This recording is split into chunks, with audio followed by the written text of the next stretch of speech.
To the morning show to get you in the holiday spirit. A new holiday film, Violent Night, is giving a whole new perspective of Christmas Eve and Santa's trip around the world. Violence gets you in the holiday spirit? Not that part.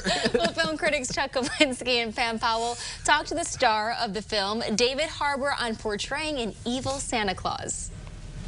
David Harbour, thank you for joining us for CI Living TV to talk about your new film, Violent Night. I gotta tell you, you're no stranger to action films, but Violent Night takes it to a whole new level, and you're wearing a Santa suit. Tell me about how that might have changed your approach to this entire film.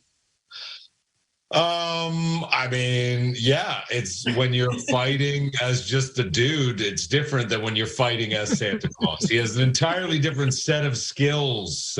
He's, you know, thousands of years old. And who was he back then? What's he been up to all this time? Has he always been delivering presents? I mean, there's so many questions to ponder.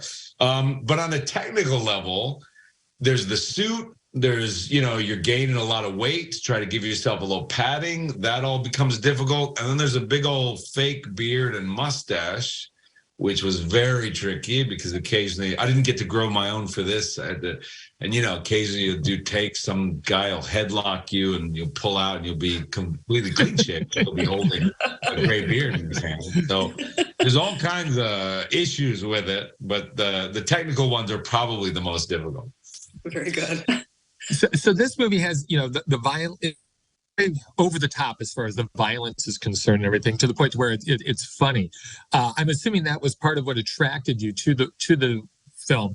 Was there any particular scene that you found was very funny or really a standout? I mean, you know, they're all funny in their own ways.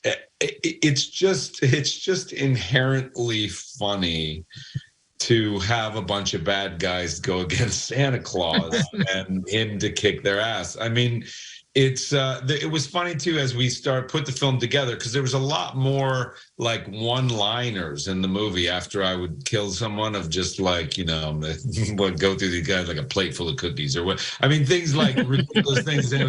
Some of those have made it in the movie, but a lot of them work even better sort of in a trailer, because when you're actually watching the movie, it's plenty to have Santa just beat somebody up, as opposed to have him have to say anything after. It's like, we get it, man. You don't even have to say anything. Just the fact that you've done it is insane and hilarious. So, yeah, it's an interesting balance. You know, in the movie, it's kind of fun to see that you have a little girl who really, really wants to believe in Santa Claus, and her parents are saying, well, eventually at one point, nope, no such thing. Can you tell me, does that elicit, because that's the first thing I thought of as, you know, my memory of learning there was no Santa. What's your memory of that? Yeah, I don't remember. I remember really believing pretty hard in Santa Claus. And like, you know, I just remember things sticking out to me, like the milk and cookies being drank and eaten, and then morning after, just being like so convinced that that couldn't have been my parents. Like, there's no, I mean, that had to have been some guy who came into our house. And then, but I think it's just, and I don't remember the actual moment. It must have been something in like, I guess it's like 4th or 5th grade, maybe like 10, 9, 10. Okay. Is that late? When were you? No, like, not at all. Like 4. Not at all. You were like at 4. I was like, no way. There's no guy coming into our house. What are you talking about? No. Can you believe that? I think it was like 9 or 10 for me. It's just like, I still believed, and I think my friends were just like, you're stupid. It's your parents. Perfect. You just paid. So the big question is, David Harbour, what do you want for Christmas?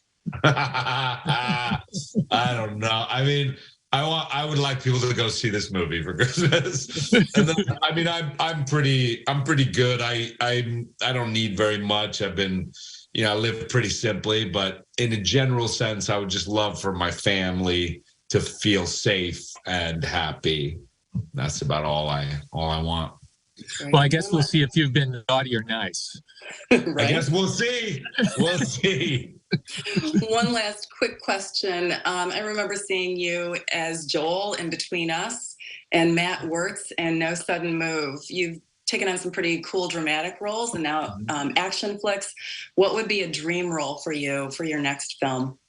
Oh, God. I mean, you know, it's funny. Like I used to, when I was much younger, I used to be very specific about roles I want to play. Like, oh, I want to play Hamlet or Coriolanus, all these different, Shakespearean roles. But I guess the further I go along, the more my heart expands. I love so many genres and so many different things. And as the path unfolds, I sort of look at what's in front of me and try to gauge, the things of interest at the time. I can't say that there's something like in the back of my mind where I'm like, oh, I got to play this or I got to play that. I just like so many different things. And when things come at me, I just get so excited. Like even this, it's not a dream. It's never in the back of my mind was I like, gotta play Santa and gotta play an action Santa. But yet when it came along, I was like, oh, this is so wonderful. Like I can't believe, and this role is so wonderful. It's so much to dig into. So I guess I don't think that far ahead. I just sort of evaluate the landscape and sort of see how it comes at me. Very good. David Harbour, thank you for talking with us about Violent Night. Thank you so much. Pleasure. Have a good holiday.